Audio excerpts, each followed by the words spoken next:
stuck at home in quarantine. 5 o'clock, why not have a drink with me? Good afternoon, happy Quarantiki Tuesday.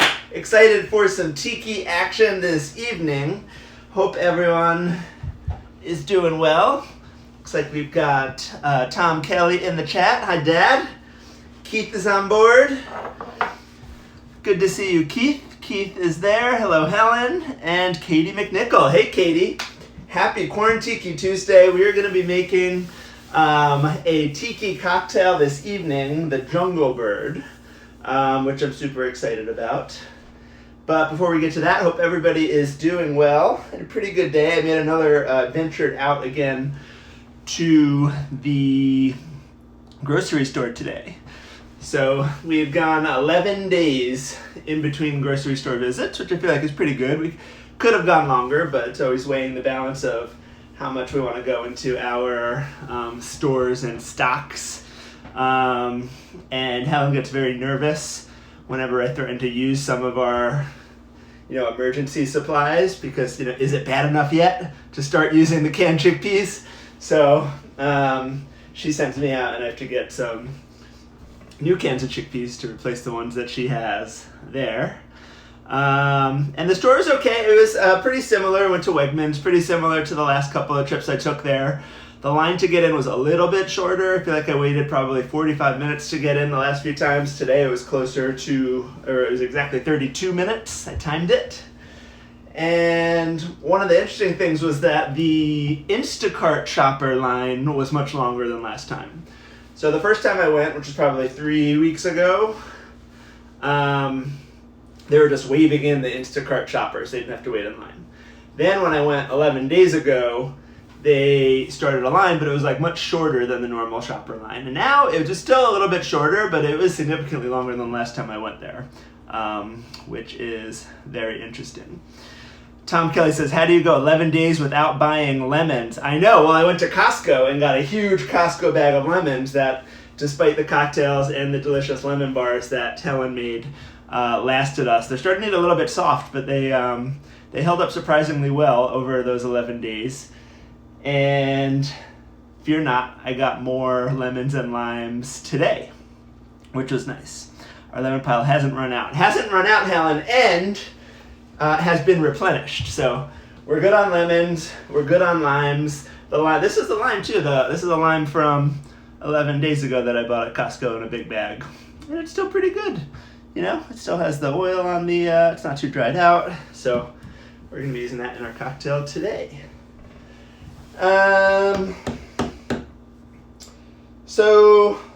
Let's start making a cocktail. So today we're making the Jungle Bird for our tiki cocktail of the week. Now the Jungle Bird is actually a post-tiki cocktail.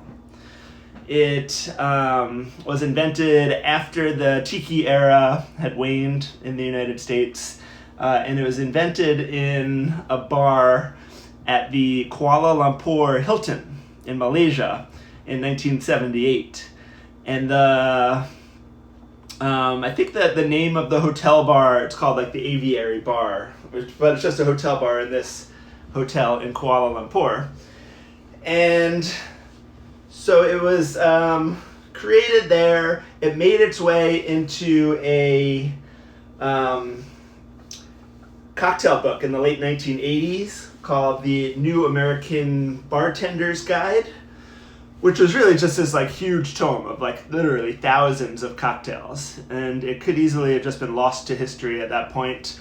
People weren't really making it, around the country or around the world. But then in 2002, our friend Jeff Beachbum Berry, the preeminent tiki cocktail historian, who has done so much over the last 2 decades to revive tiki culture, create some great tiki bars, and perhaps most importantly, resurrect a lot of and really serve as something of a cocktail archaeologist in reconstructing these different recipes for tiki cocktails way back to the 1930s. And so he was, I guess, looking through this random cocktail book and found this recipe and was like, like this is a really interesting recipe. It's pretty simple. It sounds like it'll be really good. And so he published it in one of his books in 2002, Beach Bum Berries Intoxica. And from there, it just really took off. And it's kind of like the tiki version of the Negroni. It's the bartender's tiki drink because it's pretty simple to make. It's really good. It has a dark rum, features Campari, which is one of my favorite liquors from the Amaro category, and brings a really nice, interesting bitterness to it. Again, bartenders love Campari, so they were attracted to this drink. And then over the last 15 or 18 years, it's really taken off, and it's become a really popular post-tiki cocktail, which is really great. And it reminds me of when I was in New York City, back when I could travel in the fall. There was a pretty new bar called Jungle Bird, named after this drink, inspired by the drink, that I met my great friends Tara and Zach at, and they had Jungle Birds on tap there, which was pretty cool. And it was definitely like a modern tiki bar. You know, it wasn't like fully decked out. I feel like the traditional tiki bar needs to be really dark, needs to have a ton of Polynesian faux accoutrement all around. This was much cleaner, didn't have a ton of decorations, but it was nodding towards the tiki culture. You know, there were some palm fronds around, and the menu was solidly tiki. And the tiki bird I had there the jungle bird I had there was quite nice. So the other thing that's nice about this cocktail is that it doesn't require a million random tiki ingredients. There's not a lot of really crazy rums you need. You don't need orgeat or all these other crazy syrups. It's really just 5 ingredients. So you have your dark rum, your Campari, pineapple juice, lime juice, and then we're going to use a Demerara simple syrup. But again, just anything that you can use to sweeten this makes this a pretty accessible cocktail for the home tiki bartender. So let's get to it. I'm going to kick things off by just slicing up some limes. And as I often do, I'm going to preserve a couple of lime wheels before I juice them to hold aside for my garnish. And then we'll juice the rest. I'm going to need just half an ounce of lime juice in each of these. Let me just grab my juicer here. And let me grab something to juice these into.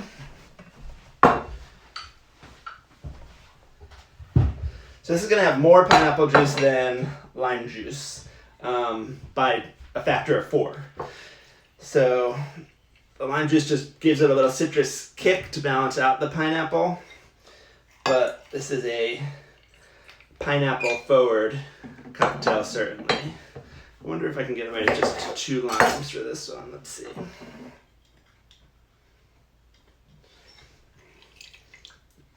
Still plenty of juice in these limes. Quite satisfied. Sometimes you buy a bag of limes and then one gets like rock hard right away, and then the ones around it start to get brown, and it's really disappointing. But these have held up very nicely. Another testament to the great people at Costco, I suppose. That should be enough. Just make sure I let my juicer out. Again, half an ounce of lime juice in each of these.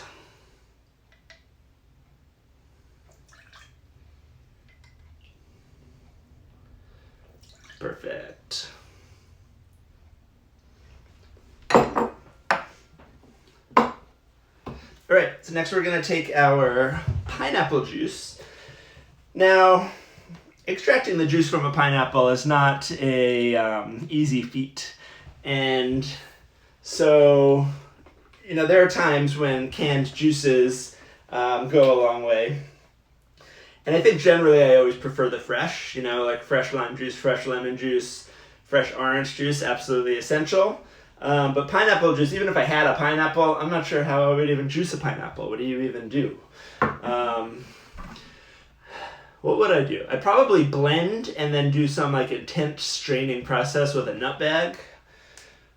But I don't know. Anyway, Trader Joe's makes these great cans of Not From Concentrate 100% pineapple juice that work really well. They stay good for a really long time, really yummy. You look at the ingredients, 100% pineapple juice. Bam, that's it. So, love having these cans. I always try to, make sure I have a 4-pack in the basement for when I want to make a cocktail such as the Jungle Bird. So I give that a little shake up, and now I'm going to measure out 2 ounces of pineapple juice for each drink. Again, I'm making 2. Helen indicated she's very interested in partaking in one of these cocktails today after the Tuesday that she had, which I don't have any details necessarily about, but when it's Tuesday, we want a tiki drink. So here we go. Next, I'm going to do my simple syrup. This is my Demerara simple syrup, which you might have seen me use before. It is a rich simple, which means that there's twice as much sugar as water by volume. And it's not all Demerara sugar, but the sugar component is 3 parts granulated white sugar and 1 part Demerara sugar. So that's why it has that nice rich brown color and gives it a little extra oomph to it. So I'm going to do 1/2 ounce of the Demerara syrup in each of these.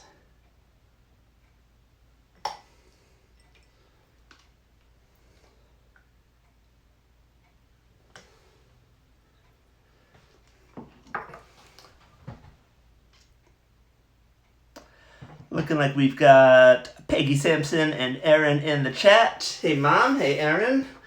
Hope you guys are having a good week.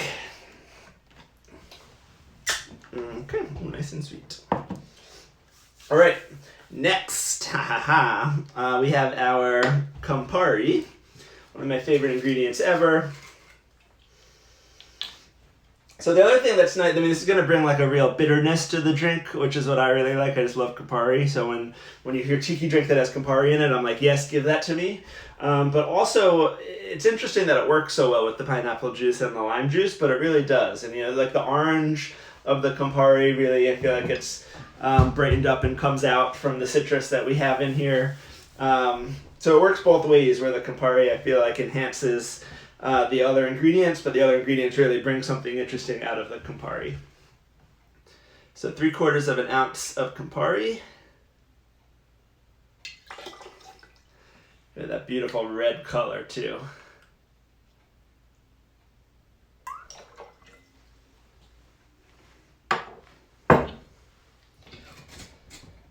And we're going to use 1.5 ounces of a dark rum. I'm using this Jamaican rum, Myers rum, original dark.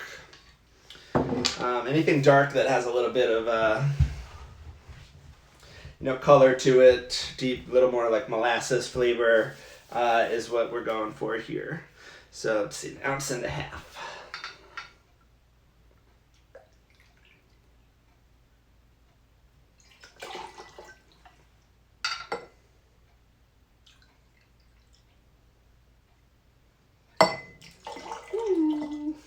A bit of party foul on that one. Wonderful. All right. So we have assembled our 5 ingredients. Next, we're going to shake each of these with some ice. And for these, as you've seen me done in the past, I'm just going to grab a towel for that spill. We're going to use some cracked ice in each of them, and then also a couple of full ice cubes to really like whip it up. And one of the things you'll see, and one of the things that's great about working with pineapple juice, is that it's going to get really nice and frothy. So we want to make sure that there's some cubes in there to really agitate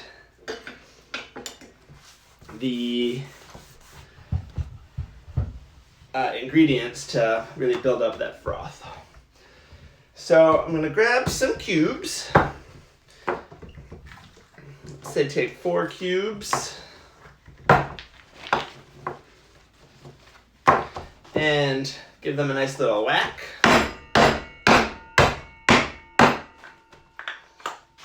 Just to break them up.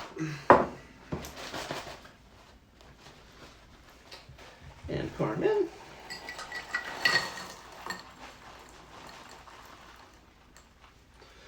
And another 4 for the other one.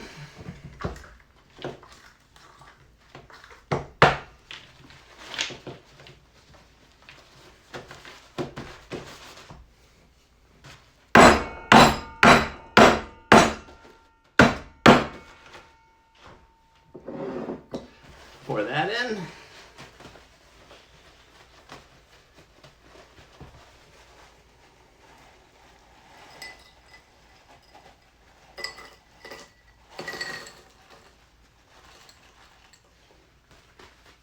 And then in each of these, I'm just going to put 2 whole cubes. Like I said, to really support the agitation there. And just going to get the rest of my ice back in the freezer so I don't lose it.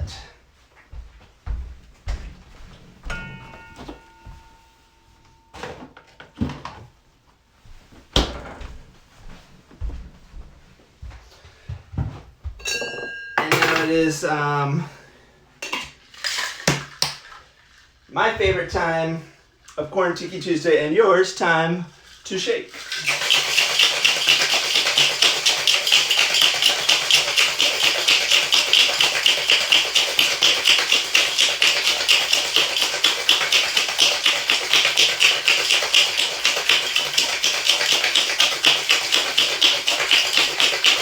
You really want to even go at it harder than you normally would with the shake on this to get that frothy pineapple juice.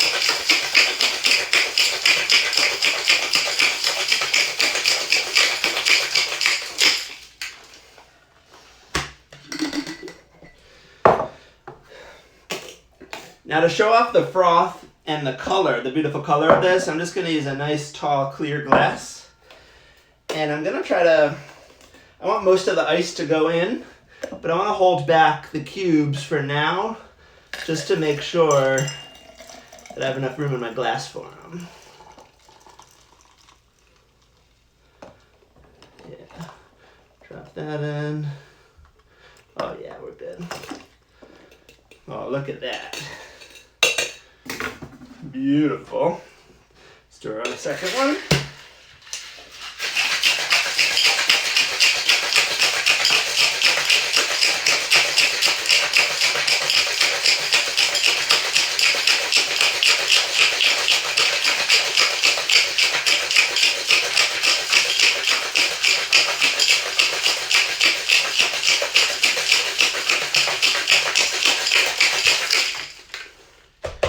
Think that's enough? Yeah, all right.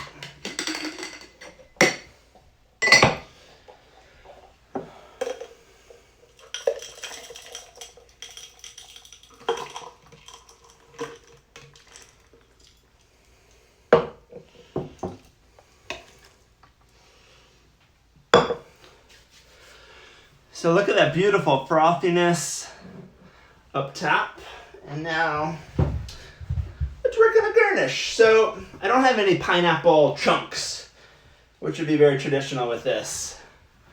Like a pineapple chunk and a cherry maybe. So instead I'm gonna go back to my limes. And I'm also gonna grab some of my favorite maraschino cherries. And so what we're gonna do here is grab a cherry. I'm going to do a little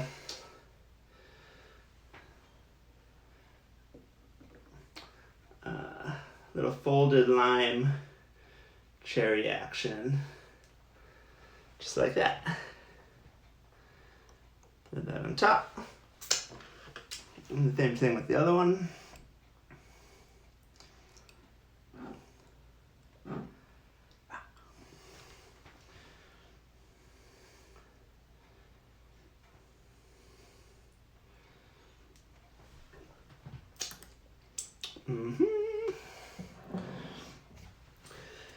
I'm gonna grab a nice big metal straw.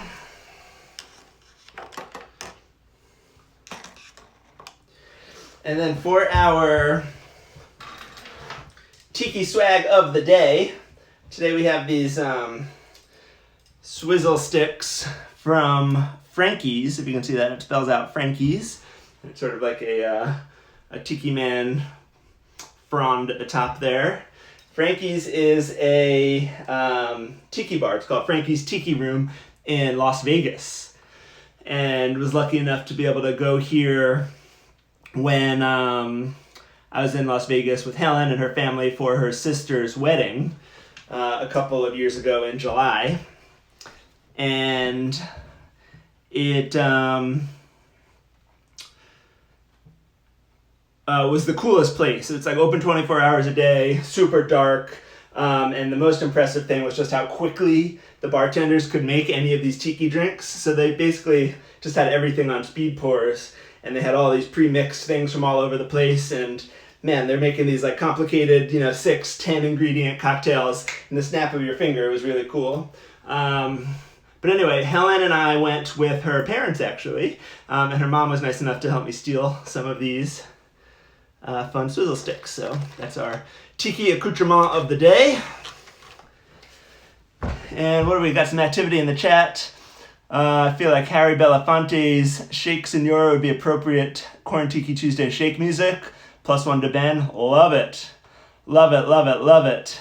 And now Helen and Ben, it looks like, are commiserating over the fact that they have the same type of fruit on their Animal Crossing islands. Don't really know what that means, but I think that's disappointing. All right. So let's give this a taste. Cheers to you. Cheers to you, Tiki Man. Let's see. Oh my god, I love this drink. First thing that you get is just that pineapple juice. There's more pineapple juice than any other ingredient in this. Comes through really nice, but then you get a little bit of that bitterness from the Campari. And not gonna lie, you don't get much rum, which makes this a pretty dangerous drink. But just so tasty. It's sweet without being too sweet. Yeah, a little bit of the lime, but really pineapple and Campari are the dominant flavors in this. They're both pretty strong flavors, so it makes sense. Use a lot of each of them, so it makes sense. But this is real good.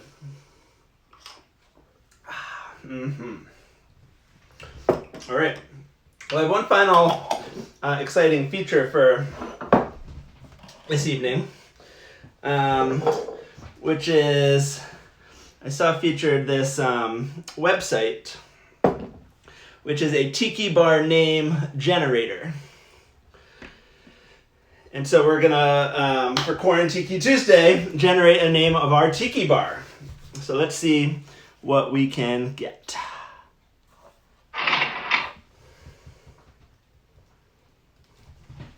And we are the Runners Islander. Okay.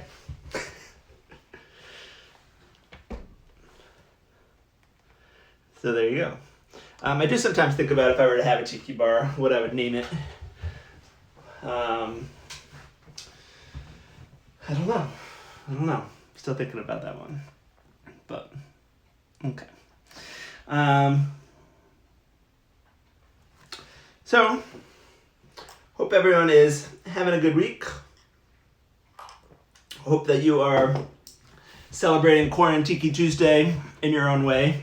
I do want to give a little preview for anybody in the cocktail universe.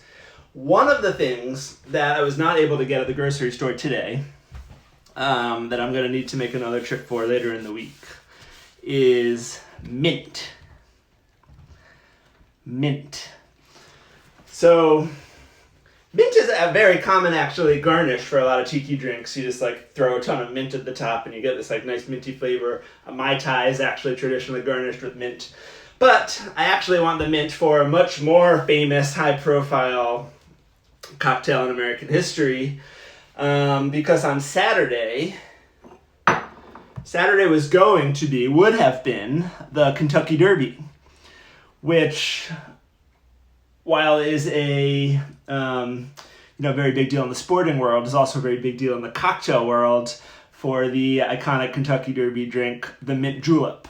So I am committed to making a mint julep in this space on Saturday and doing whatever I need to in order to get mint for that. If you'd like to make mint juleps with me on Saturday, please grab some mint.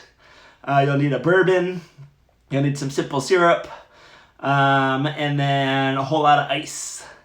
And if you can do that, we will all have mint juleps together on Saturday. And we will be missing the Kentucky Derby, but at least we can celebrate the cocktail portion of the event. Shannon in the chat. Hey Shannon, good to see you. To the Jungle Bird, to Corn Tiki Tuesday. Cheers everyone. Take care. It's 5 o'clock. Why not have a drink with me? Bye now.